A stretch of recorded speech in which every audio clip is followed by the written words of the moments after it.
When we first talked about William Blake, we noted the complex interrelations between his concepts of innocence and experience. Since we're talking about representations of children this week, I want to focus on the concept of innocence and showing how it is interfused with elements of experience in his poetry. In the introduction to Songs of Innocence, we have a speaker who is a piper, begins piping down the valleys wild. So the piper is associated with the concept of innocence, but also, as we go on to see, becomes also connected with ideas of experience. For example, notice the shift in language from the beginning of the poem to the last two stanzas. Piping down the valleys wild, piping songs of pleasant glee. The repetition there of piping, which suggests a generalized and ongoing action. The piper is not speaking of something he did, but something he is doing and seems to be constantly doing.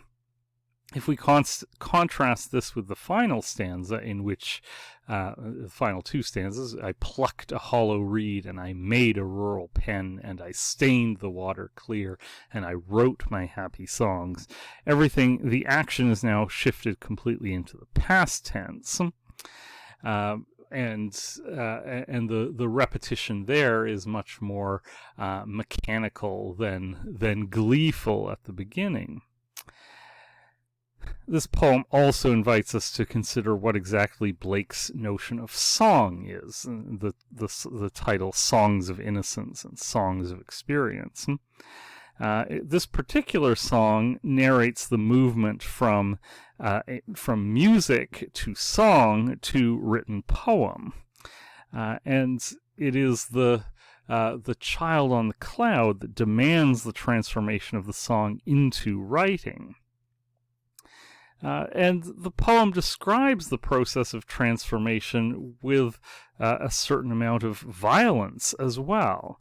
Writing is only achieved by plucking and staining.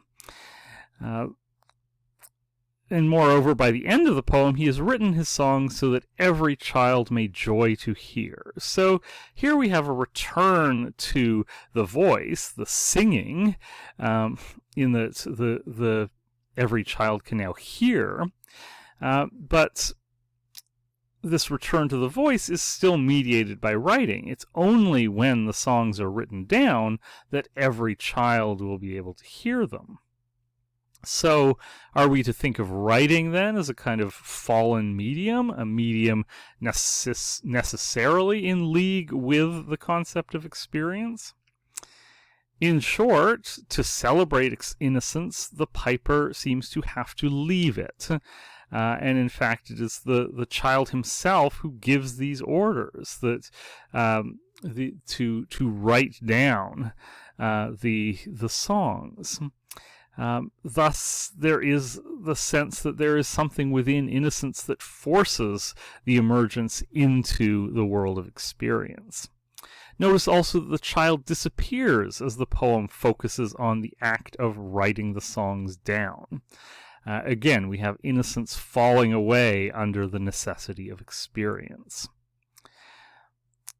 So the bigger question then for the Songs of Innocence as a whole is, are we then meant to take this piper as the implied author of all the following Songs of Innocence? If so, what do we make of his calling his songs happy and claiming that all children will joy to hear them? This may be true of songs like The Lamb, but not so much of a song like The Chimney Sweeper. Not all of the Songs of Innocence are particularly happy. Notice also that the last word of the Innocence introduction is also the first word of the introduction to the Songs of Experience. We go from every child may joy to hear the voice of the bard. And this again demonstrates the contrast between the two states, but also the connections. that there seems to be this clear link from one poem to the next. Another song that clearly shows an awareness of the violence of the world of experience is The Echoing Green. In the first stanza of this poem, we simply have the happy sounds of present innocence. The second stanza, Old John with White Hair, depicts the nostalgic laughter of old people who are remembering their past innocence in a joyful way. But then the last stanza depicts silence and anticipates the future of experience. It's slightly more foreboding with that final couplet, and sport no more seen on the darkening green. Here we are made aware that experience is going to end the time of innocence enjoyed in childhood. But in this poem, it is nothing more than an impending threat. The last stanza begins with the word till, implying that this is something that will inevitably happen, but it hasn't happened yet. Other Innocence poems, however, are much more explicit in showing that experience necessarily infiltrates the world of innocence.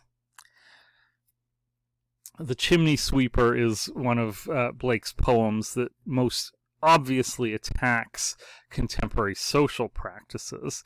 It refers explicitly to the plight of child chimney sweeps, which was a hot topic of controversy at the time Blake was writing. A bill had been passed in 1788 to try to protect the children working in as chimney sweeps, but it wasn't particularly effective.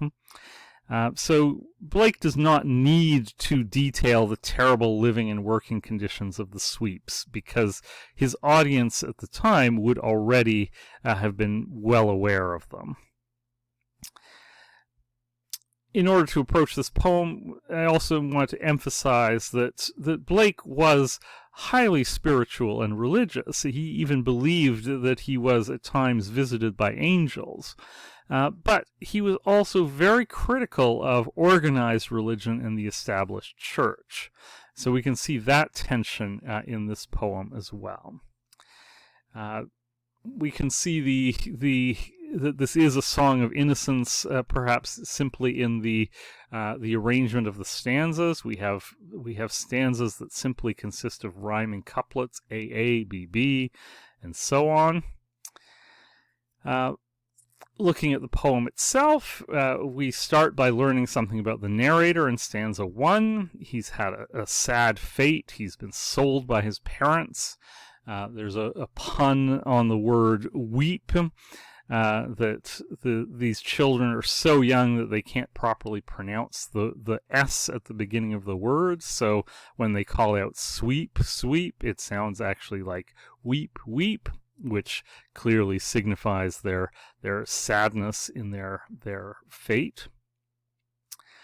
In stanza 2, Tom Dacre arrives, and the other sweeps, including the speaker, try to console him for the loss of his hair. I said, "Hush, Tom, never mind it, for when your head's bare, you know that the soot cannot spoil your white hair." So clearly, the speaker shows an awareness of the world of experience here, and acknowledging the necessity of consoling Tom in this way. Stanzas 3 and 4 are simply Tom's dream of escape. And then stanza 5, we get the lesson of the angel. And here there's these lines are highly ironic. The angel told Tom if he'd be a good boy, he'd have God for his father and never want joy. But what are the two possible meanings of that phrase, never want joy? The literal meaning of the angel's words seems to be never lack joy. If you have God for your father, you will never lack joy. But the way this line is phrased, the undercurrent is also never desire joy. One who is promised eternal happiness in heaven will not desire joy on earth, and therefore will not be a trouble to anyone. Stanza 6 then shows the consequences of the dream, and that Tom is now happy in his work. And we end with the moralization. So if all do their duty, they need not fear harm. So what is the moral of this story? Is it a straightforward Christian vision, or is Blake being ironic? The Christian consolation of the chimney sweep, in fact, functions to secure his willing cooperation in his exploitation by the world of experience. So is innocence then being represented as a necessary evil, preserving the child at the price of his exploitation? He can only go on doing what he's doing thanks to the consolation provided by this dream, but that dream prevents him from questioning or challenging his position. And we might briefly compare how this compares to its namesake poem in the Songs of Experience. We have the same stanzas of rhyming couplets, the same pun on the word weep, but a difference in the speakers. But what is that difference? Is one any more innocent than the other? The speaker of the Innocence poem is at least worldly enough to be able to console Tom Dacre about his hair. And the speaker of Experience is no less an image of exploited innocence. I am happy and dance and sing. The answer here lies in the self-consciousness of the speakers. In Innocence, it seems that both Tom and the speaker believe in the moral given at the end of the poem. It is left for us, as the readers, to figure out that there is a problem with this society. Whereas the speaker in Experience is happy, but does recognize that a wrong has been done to him. The Song of Experience begins by not even acknowledging the humanity of the sweep, a little black thing, because he's covered in soot. He's not even human at this point, he's a thing. Moreover, whereas the speaker of Innocence notes that his parents have sold him in a very matter-of-fact way, and we almost feel like maybe they had no choice, in the Experience poem, we get a clear vision of their religious hypocrisy. Where are thy mother and father? Say, they are both gone up to the church to pray. We're not even told that the child has been sold. We're simply told that the mother and father are more interested in going up to the church to pray than in helping their child. So the depiction of innocence at the mercy of experience is an obvious criticism of the church of Blake's time. He felt that religion had become a tyrannical imposition of a cold, rule-giving Old Testament God, and not the joyous God that he associates with Christ. Hence, those who make up a heaven of our misery. We might also illustrate this with Blake's illustrations. The Song of Innocence we have written in very closely written lines, which almost seem to be almost like prison bars, the way that they're so rhythmically and tightly knit there. But then at the bottom we have Tom's vision, which suggests the image associated with the poem is one of liberation, as we see the sweeps all running as described, although we can also see how thin and gaunt they are. So the social criticism is not completely missing here either. If we look at the Experience chimney sweeper, here we have quite literally a little black thing. The chimney sweeper here looks more like a blot on the page. So again, we have a very different visual representation of the two poems. One representing the joyful vision and one the bleaker reality.